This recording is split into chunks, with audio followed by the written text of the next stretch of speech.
नमस्कार फ्रेंड्स।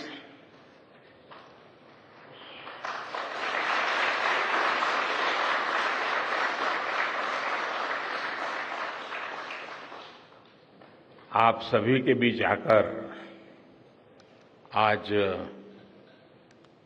एक अलग ही खुशी महसूस कर रहा हूं। शायद ऐसी खुशी बहुत रेयर ओकेजन होते हैं जब तन मन खुशियों से भर गया हो। और व्यक्ति के जीवन में कई बार ऐसी घटनाएं घटती हैं कि वो बेसब्री हावी हो जाती है। इस बार मेरे साथ भी ऐसा ही हुआ है। इतनी बेसब्री,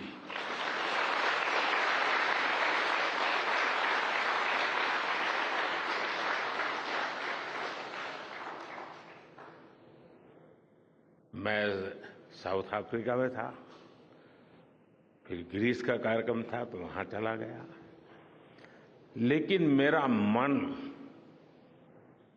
पूरी तरह आपके साथ ही लगा हुआ था।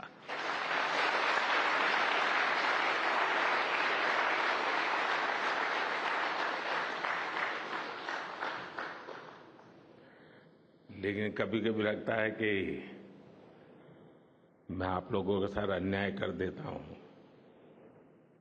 बेसब्री मेरी और मुसीबत आपकी। इतनी सवेरे सवेरे आप सभी को और इतना और टाइम, लेकिन बस मन कर रहा था जाऊं आपको नमन करूं। आपको दिक्कत हुई होगी, लेकिन मैं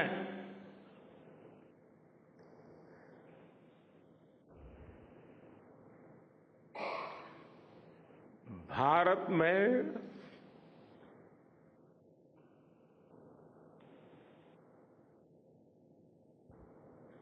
आते ही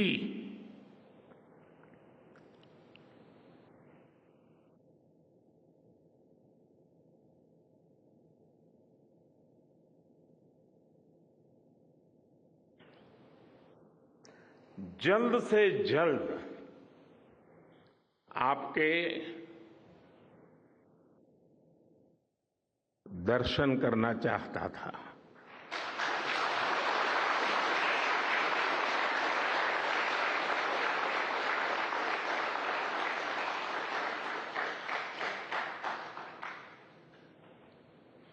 आप सबको सैल्यूट करना चाहता था।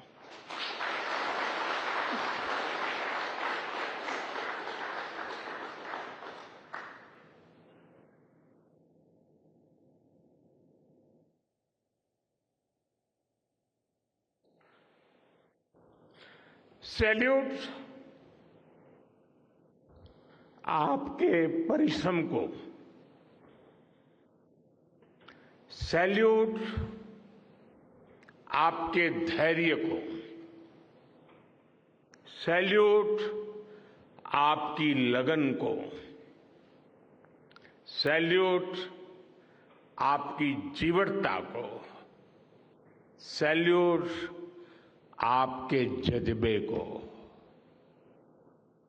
आप देश को जिस ऊंचाई पर लेकर गए हैं,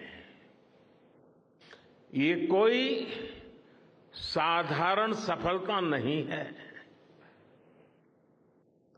ये अनंत अंतरिक्ष में भारत के वैज्ञानिक सामर्थ्य का शंखनाद है।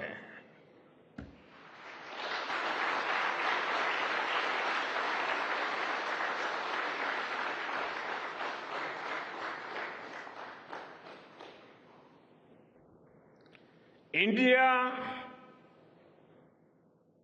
India is on the moon.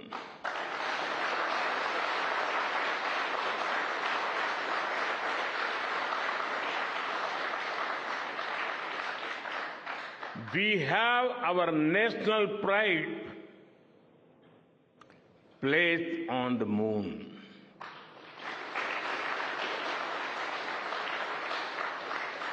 हम वहां पहुंचे जहां कोई नहीं पहुंचा था।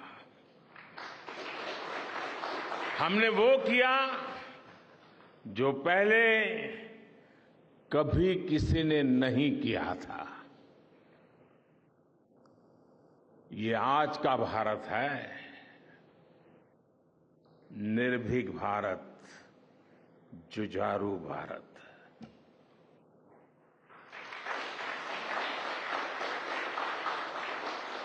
ये वो भारत है जो नया सोचता है, नए तरीके से सोचता है, जो डार्क जोन में जाकर भी दुनिया में रोशनी की किरण फैला देता है।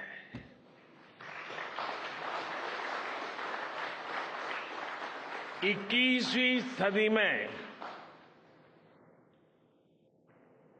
यही भारत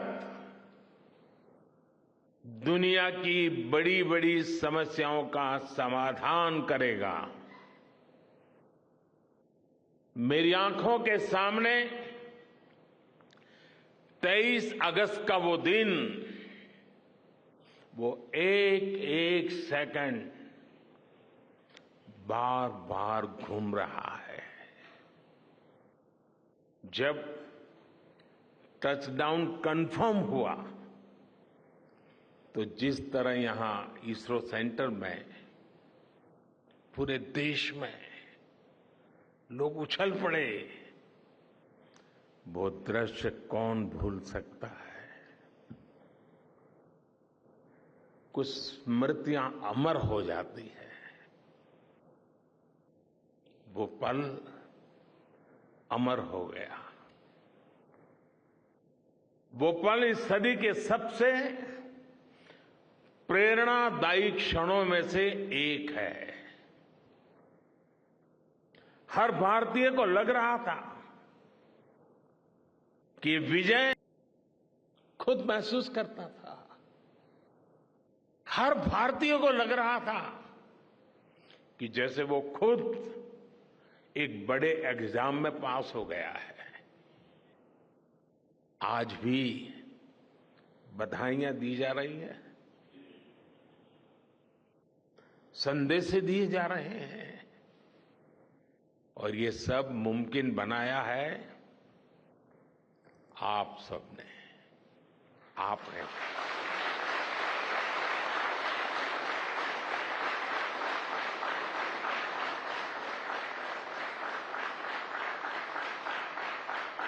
देश के मेरे वैज्ञानिकों ने ये मुमकिन बनाया है। मैं आप सबका जितना गुणगान करूं वो कम है। मैं आपकी जितनी सराहना करूं वो कम है। साथियों, मैंने वो फोटो देखी जिसमें हमारे मून लैंडर ने अंगद की तरह चंद्रमा पर मजबूती से अपना पैर जमाया हुआ है।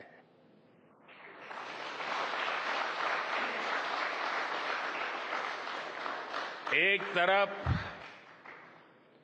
विक्रम का विश्वास है तो दूसरी तरफ प्रज्ञान का पराक्रम है।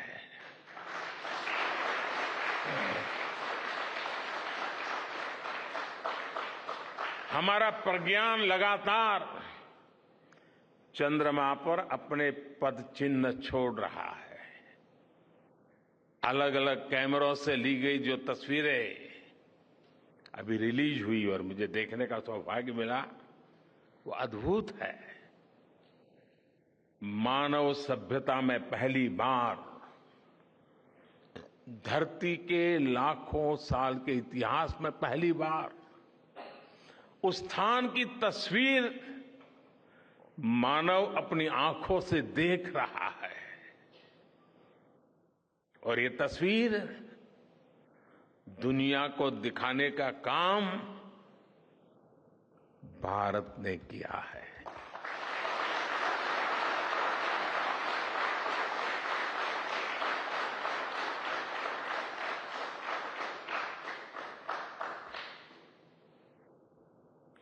आप सभी वैज्ञानिकों ने किया है। आज पूरी दुनिया भारत की साइंटिफिक स्पिरिट का, हमारी टेक्नोलॉजी का और हमारे साइंटिफिक टेम्परामेंट का लोहा मान चुकी है।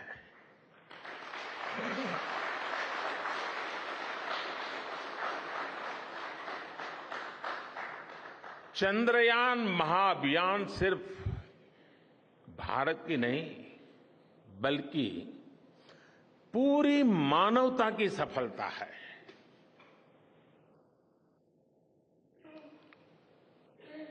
हमारा मिशन जिस क्षेत्र को एक्सप्लोर करेगा उससे सभी देशों के लिए मून मिशंस के नए रास्ते खुलेंगे। ये चांद के रहस्य को तो खोलेगा ही, साथ ही धरती की चुनौतियों के समाधान में भी मदद करेगा। आपकी इस सफलता के लिए मैं एक बार फिर सभी वैज्ञानिकों को, टेक्नीशियंस, इंजीनियर्स और चंद्रयान महाअभियान से जुड़े सभी सदस्यों को बधाई देता हूं।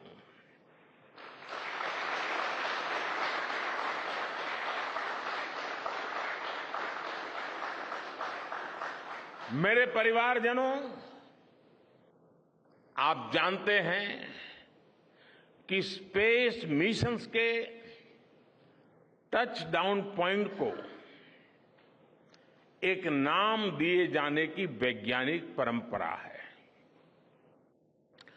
चंद्रमा के जिस हिस्से पर हमारा चंद्रयान उतरा है, भारत ने उस स्थान के भी नामकरण का फैसला लिया है।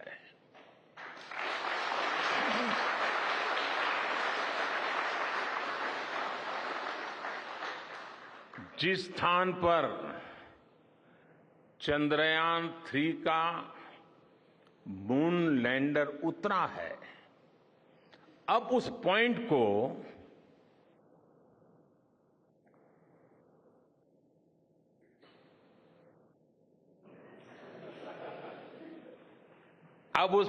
को शिव शक्ति के नाम से जाना जाएगा।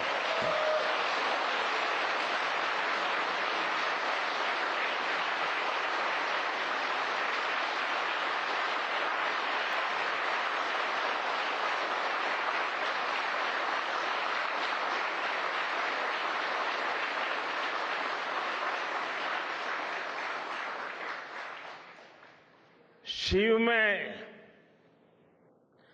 मानवता के कल्याण का संकल्प समाहित है और शक्ति से हमें उन संकल्पों को पूरा करने का सामर्थ्य मिलता है। चंद्रमा का शिव शक्ति पॉइंट हिमालय से कन्याकुमारी से जुड़े होने का बोध कराता है।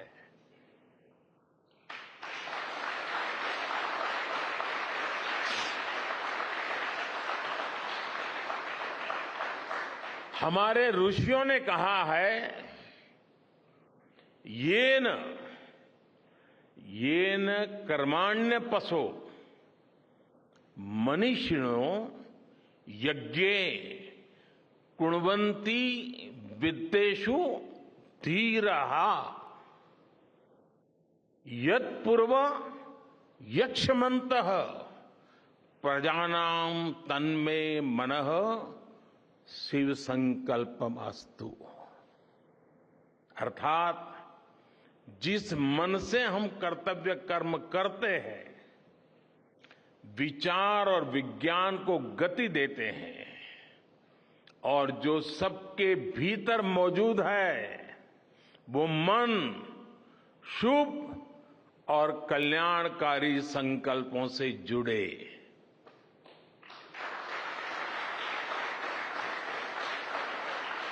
मन के इन शुभ संकल्पों को पूरा करने के लिए शक्ति का आशीर्वाद अनिवार्य है,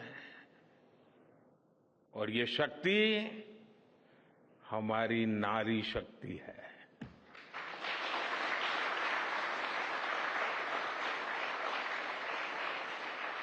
हमारी माताएं बहनें हैं।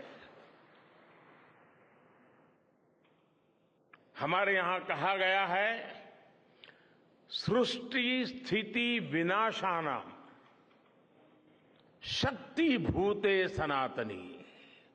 अर्थात निर्माण से प्रलय तक पूरी सृष्टि का आधार नारी शक्ति ही है।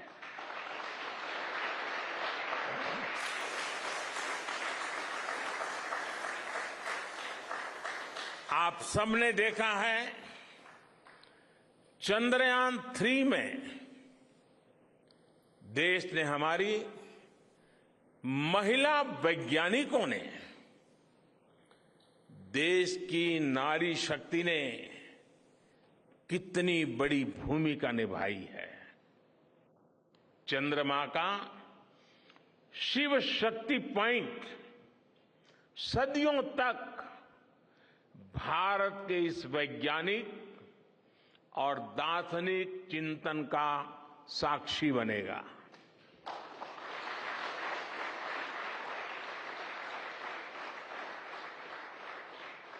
ये शिव शक्ति पॉइंट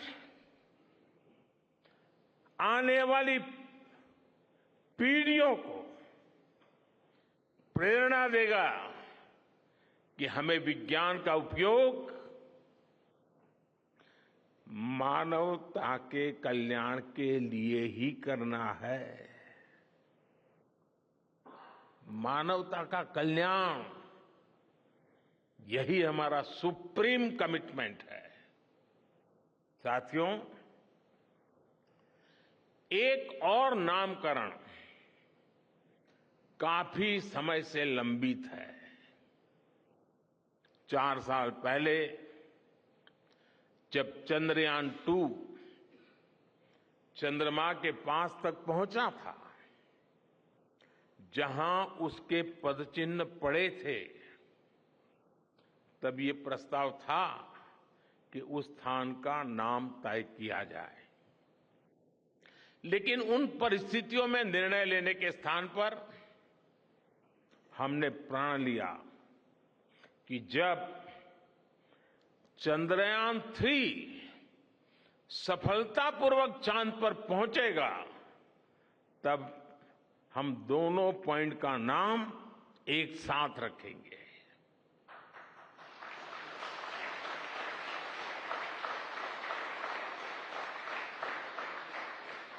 और आज मुझे लगता है कि जब हर घर तिरंगा है, जब हर मन तिरंगा है और चांद पर भी तिरंगा है, तो तिरंगा के सिवाय चंद्रयान 2 से जुड़े उस स्थान को और क्या नाम दिया जा सकता है।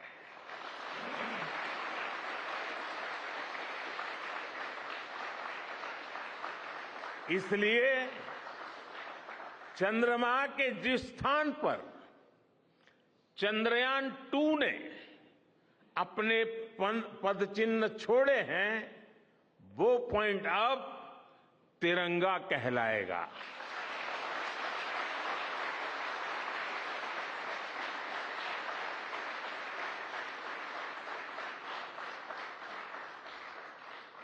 ये तिरंगा पॉइंट भारत के हर प्रयास की प्रेरणा बनेगा। ये तिरंगा पॉइंट हमें सीख देगा कि कोई भी विफलता आखिरी नहीं होती। अगर दृढ़ इच्छा शक्ति हो तो सफलता मिलकर के ही रहती है। यानी मैं फिर दोहरा रहा हूं, चंद्रयान-2 के पद चिन्ह जहां है वो स्थान आज से तिरंगा पॉइंट कहलाएगा। और जहां पर चंद्रयान-3 का मून लैंडर पहुंचा है वो स्थान आज से शिव शक्ति पॉइंट कहलाएगा।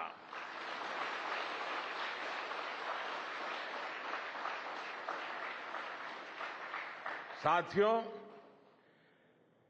आज भारत दुनिया का चौथा ऐसा देश बन चुका है जिसने चंद्रमा की सतह को छुआ है।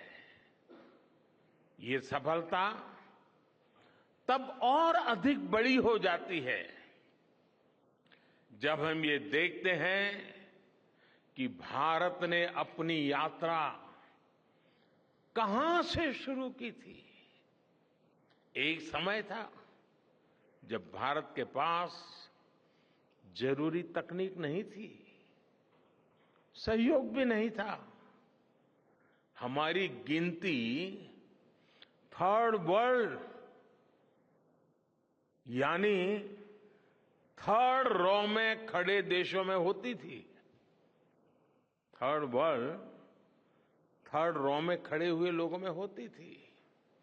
वहां से निकलकर आज भारत दुनिया की 5वीं सबसे बड़ी अर्थव्यवस्था बना है।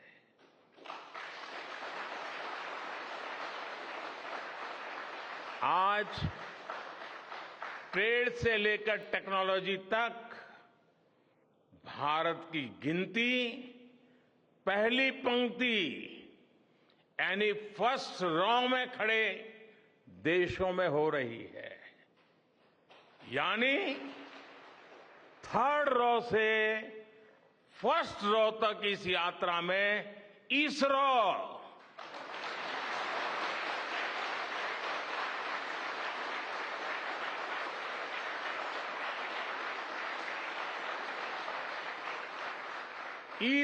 जैसी संस्थानों की बहुत बड़ी भूमिका रही है। आपने आज मेक इन इंडिया को चांद तक पहुंचा दिया है।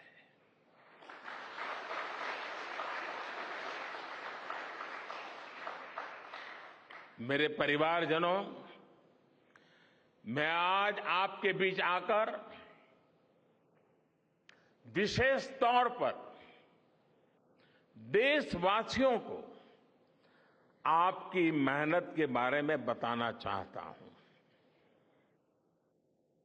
जो मैं बातें बता रहा हूं वो आपके लिए नई नहीं है, लेकिन आपने जो किया है, जो साधना की है, वो देशवासियों को भी पता होना चाहिए। भारत के दक्षिण हिस्से से चंद्रमा के दक्षिणी ध्रुव तक चंद्रयान की ये यात्रा आसान नहीं थी। मून लैंडर की सॉफ्ट लैंडिंग सुनिश्चित करने के लिए हमारे वैज्ञानिकों ने इसरो की रिसर्च फैसिलिटी में आर्टिफिशियल मून तक बना डाला। इस आर्टिफिशियल मून पर विक्रम लैंडर को अलग अलग तरीके से सरफेस पर उतारकर उसका टेस्ट किया गया था। अब इतने सारे एग्जाम देकर हमारा मून लैंडर वहां गया है तो उसे सक्सेस मिलनी ही मिलनी थी।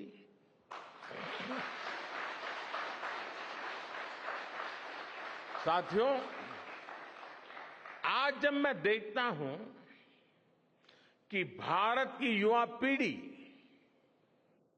साइंस को लेकर, स्पेस को लेकर, इनोवेशन को लेकर इतनी एनर्जी से भरी हुई है, तो उसके पीछे हमारे ऐसे ही स्पेस मिशंस की सफलता है। मंगलयान की सफलता ने, चंद्रयान की सफलता ने, गगनयान की तैयारी ने देश की युवा पीढ़ी को एक नया मिजाज दे दिया है। आज भारत के छोटे छोटे बच्चों की जुबान पर चंद्रयान का नाम है। आज भारत का हर बच्चा आप वैज्ञानिकों में अपना भविष्य देख रहा है। इसलिए आपकी उपलब्धि सिर्फ ये नहीं है कि आपने चांद पर तिरंगा लहराया, लेकिन आपने एक और बड़ी उपलब्धि हासिल की है, और वो उपलब्धि है भारत की पूरी पीढ़ी को जागृत करने की, उसे नई ऊर्जा देने की।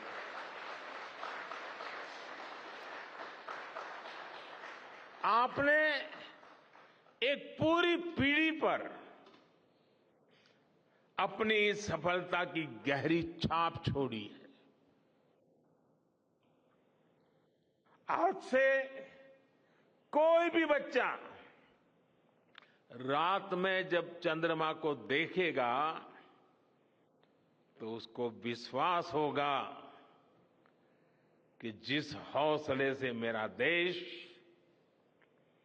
चांद पर पहुंचा है, वही हौसला, वही जज्बा उस बच्चे के भीतर भी है, उस युवा के भीतर भी है। आज आपने भारत के बच्चों में आकांक्षाओं के जो बीज बोए हैं, कल वो वट वृक्ष बनेंगे और विकसित भारत की नींव बनेंगे।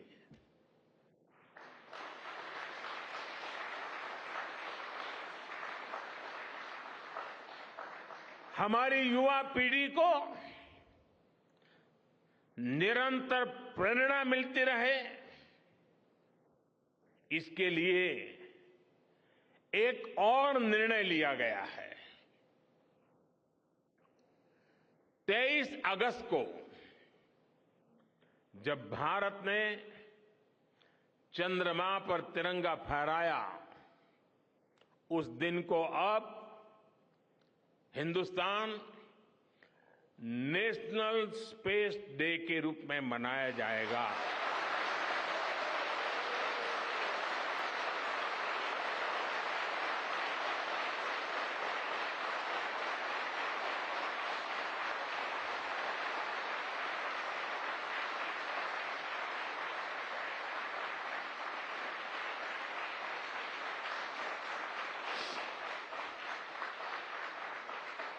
जब हर वर्ष national space day science, technology और इनोवेशन की स्पिरिट को सेलिब्रेट करेगा, हमें हमेशा हमेशा के लिए प्रेरित करता रहेगा।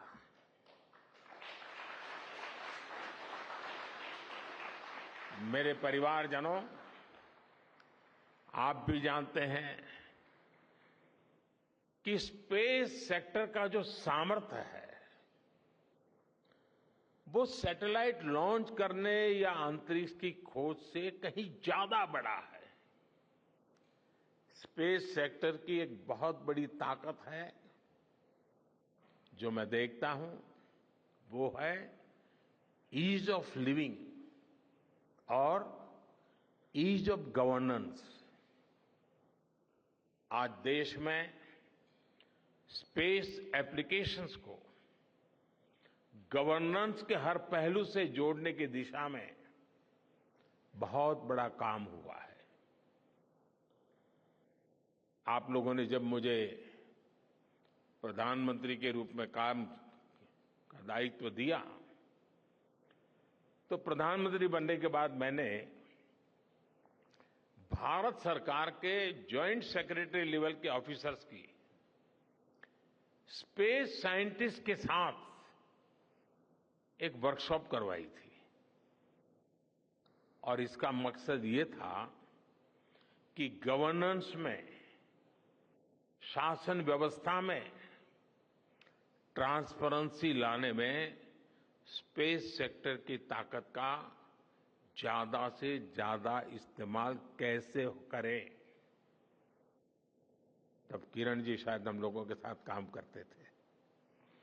इसी का नतीजा था जब देश ने स्वच्छ भारत अभियान शुरू किया, शौचालयों का निर्माण शुरू किया, करोड़ों घरों को बनाने का अभियान चलाया, तो इन सब के मॉनिटरिंग के लिए, उसकी प्रगति के लिए स्पेस साइंस ने बहुत मदद की।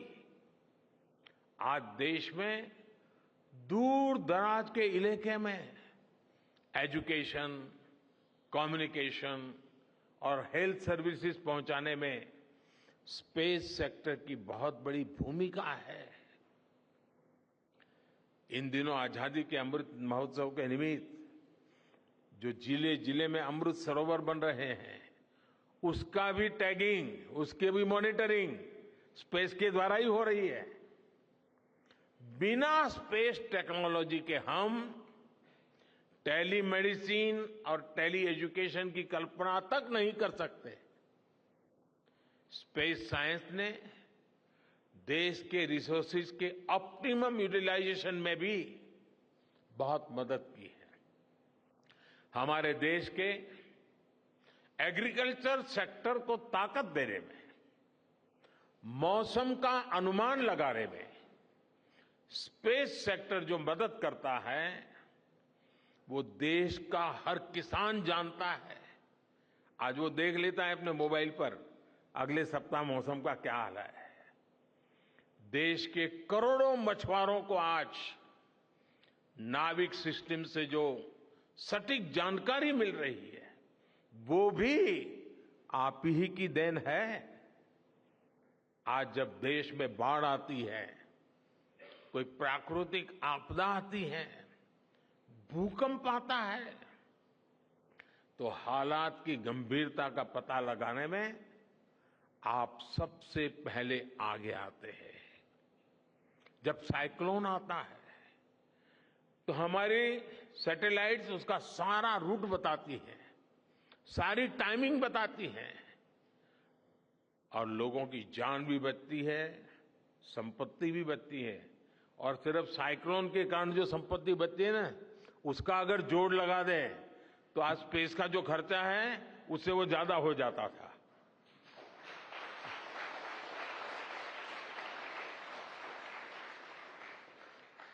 हमारे PM Gati Shakti national master plan का आधार भी स्पेस टेक्नोलॉजी ही है। और आज दुनिया भारत के इस गतिशक्ति प्लेटफॉर्म का अध्ययन कर रही है कि प्लानिंग और मैनेजमेंट में ये प्लेटफॉर्म कितना उपयोगी हो सकता है। इससे प्रोजेक्ट्स की प्लानिंग, एजुकेशन और मॉनिटरिंग में काफी मदद मिल रही है। समय के साथ बढ़ता हुआ स्पेस एप्लीकेशन का ये दायरा हमारे युवाओं के लिए अपॉर्चुनिटीज भी बढ़ा रहा है, अवसर बढ़ा रहा है। और इसलिए आज मैं एक सुझाव भी देना चाहता हूं और मैं चाहूंगा कि आपके यहां से जो रिटायर्ड लोग हैं वे इसमें काफी मदद कर सकते हैं। अब ये मत बोलिएगा कि इतनी सुबह सुबह मोदी जी यहां आए और कुछ काम भी दे करके जा रहे हैं। साथियों, मैं चाहूंगा कि इसरो केंद्र सरकार के विभिन्न मंत्रालय और राज्य सरकारें मिलकर गवर्नेंस में स्पेस टेक्नोलॉजी पर एक नेशनल हैकाथॉन का आयोजन करें। इस हैकाथॉन में ज्यादा से ज्यादा युवा, ज्यादा से ज्यादा यूनिवर्सिटी, ज्यादा से ज्यादा नौजवान वो शामिल हो, जुड़े। मुझे विश्वास है ये नेशनल हैकाथॉन हमारी गवर्नेंस को और प्रभावी बनाएगा, देशवासियों को मॉडर्न सॉल्यूशंस देगा। और साथियों, आपके अलावा मैं अपनी युवा पीढ़ी को एक और टास्क अलग से देना चाहता हूं। और होमवर्क के दिए बिना बच्चों को काम करने का मजा नहीं आता है। आप सब जानते हैं कि भारत वो देश है जिसने हजारों वर्ष पूर्व ही धरती के बाहर अनंत अंतरिक्ष में देखना शुरू कर दिया था। हमारे यहां सदियों पहले अनुसंधान परंपरा के आर्यभट्ट, ब्रह्मगुप्त, वराहमिहिर और भास्कराचार्य जैसे ऋषि मनीषी हुए थे। जब धरती के आकार को लेकर भ्रम था, तब आर्यभट्ट ने अपने महान ग्रंथ आर्यभट्टीय में धरती के गोलाकार होने के बारे में विस्तार से लिखा था। उन्होंने एक्सिस पर पृथ्वी की रोटेशन और उसकी परिधि की गणना भी लिख दी थी। इसी तरह सूर्य सिद्धांत जैसे ग्रंथों में भी कहा गया है, सर्वत्रैव महिगोले, सर्वत्रैव महिगोले स्वस्थानम उपरि स्थितम मन्यन्ते खेयतो गोलस तस्य क्व ऊर्ध्वं क्व वादः। अर्थात पृथ्वी पर कुछ लोग अपनी जगह को सबसे ऊपर मानते हैं, लेकिन ये गोलाकार पृथ्वी तो आकाश में स्थित है, उसमें ऊपर और नीचे क्या हो सकता है, ये उस समय लिखा गया था। ये तो मैंने सिर्फ एक श्लोक बताया है। ऐसी अनगिनत रचनाएं हमारे पूर्वजों ने लिखी हुई है। सूर्य, चंद्रमा और पृथ्वी के एक दूसरे के बीच में आने से ग्रहण की जानकारी हमारे कितने ही ग्रंथों में लिखी हुई पाई जाती है। पृथ्वी के अलावा अन्य ग्रहों के आकार की गणनाएं, उनके मूवमेंट से जुड़ी जानकारी भी हमारे प्राचीन ग्रंथों में मिलती है। हमने ग्रहों और उपग्रहों की गति को लेकर इतना सूक्ष्म गणनाएं करने की वो काबिलियत हासिल की थी कि हमारे यहां सैकड़ों वर्ष आगे के पंचांग यानी कैलेंडर्स बनाए जाते थे। इसलिए मैं इससे जुड़ा एक टास्क अपनी नई पीढ़ी को देना चाहता हूं, स्कूल कॉलेज के बच्चों को देना चाहता हूं। मैं चाहता हूं कि भारत के शास्त्रों में जो खगोलीय सूत्र है, उन्हें साइंटिफिकली प्रूव करने के लिए नए सिरे से उनके अध्ययन के लिए नई पीढ़ी आगे आए। ये हमारी विरासत के लिए भी जरूरी है और विज्ञान के लिए भी जरूरी है। आज जो स्कूल के, कॉलेज के, यूनिवर्सिटी के स्टूडेंट्स हैं, रिसर्चर्स हैं, उन पर एक तरह से ये दोहरा दायित्व है।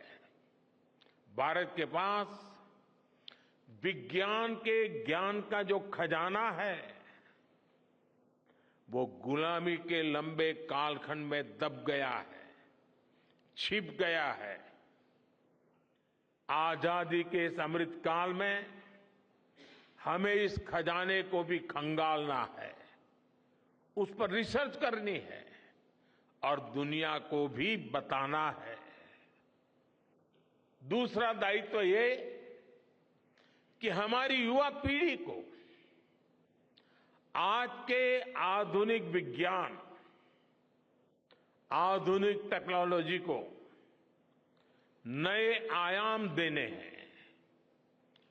समंदर की गहराइयों से लेकर आसमान की ऊंचाई तक, आसमान की ऊंचाई से लेकर अंतरिक्ष की गहराई तक आपके लिए करने के लिए बहुत कुछ है। आप डीप अर्थ को भी देखिए और साथ ही डीप सी को भी एक्सप्लोर करिए। आप नेक्स्ट जनरेशन कंप्यूटर बनाइए और साथ ही जेनेटिक इंजीनियरिंग में भी अपना सिक्का जमाइए। भारत में आपके लिए नई संभावनाओं के द्वार लगातार खुल रहे हैं। 21वीं सदी के इस कालखंड में जो देश साइंस और टेक्नोलॉजी में बढ़त बना ले जाएगा, वो देश सबसे आगे बढ़ जाएगा। साथियों, आज बड़े बड़े एक्सपर्ट्स कह रहे हैं कि अगले कुछ वर्षों में भारत की स्पेस इंडस्ट्री $8 बिलियन से बढ़कर $16 बिलियन की हो जाएगी। सरकार भी इस बात की गंभीरता को समझते हुए स्पेस सेक्टर में लगातार रिफॉर्म कर रही है। हमारे युवा भी कमर कसकर तैयार है। आपको जानकर सुखद आश्चर्य होगा कि पिछले 4 साल में स्पेस सेक्टर में काम करने वाले स्टार्टअप्स की संख्या 4 से बढ़कर करीब करीब 150 हो गई है।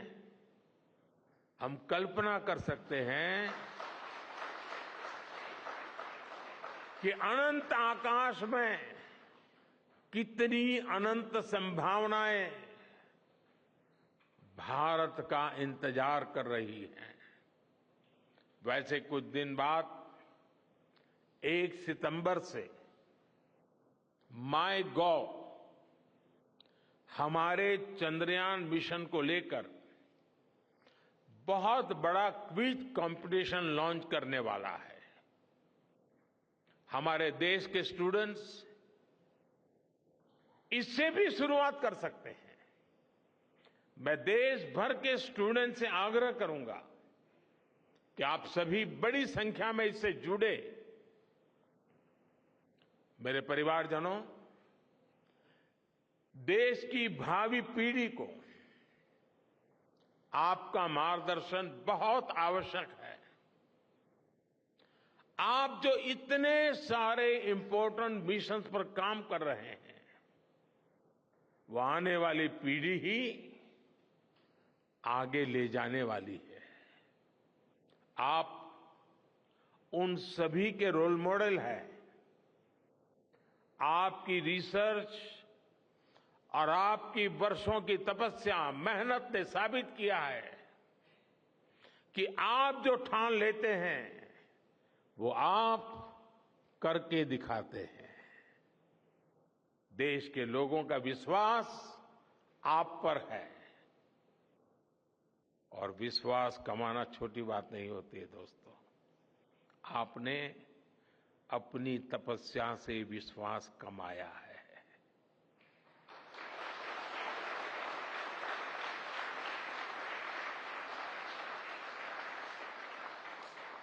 देश के लोगों का आशीर्वाद आप पर है। इसी आशीर्वाद की ताकत से, देश के प्रति इसी समर्पण भाव से भारत साइंस एंड टेक्नोलॉजी में ग्लोबल लीडर बनेगा। और मैं आपके बीच बड़े विश्वास के साथ बताता हूं, इनोवेशन की हमारी यही स्पिरिट ही 2047 में विकसित भारत के सपने को साकार करेगी। इसी विश्वास के साथ मैं फिर एक बार आप सबके दर्शन करके पावन हुआ हूं। देशवासी गौरव से भरे हुए हैं। सपने बहुत तेजी से संकल्प बन रहे हैं और आपका परिश्रम उन संकल्प को सिद्धि के तक ले जाने के लिए बहुत बड़ी प्रेरणा बन रहा है। आपको जितनी बधाई दूं कम है, जितना अभिनंदन करूं कम है। मेरी तरफ से करोड़ों करोड़ों देशवासियों की तरफ से, दुनिया भर की साइंटिफिक कम्युनिटी की तरफ से अनेक अनेक धन्यवाद, बहुत बहुत शुभकामनाएं। भारत माता की, भारत माता की, भारत माता की। धन्यवाद।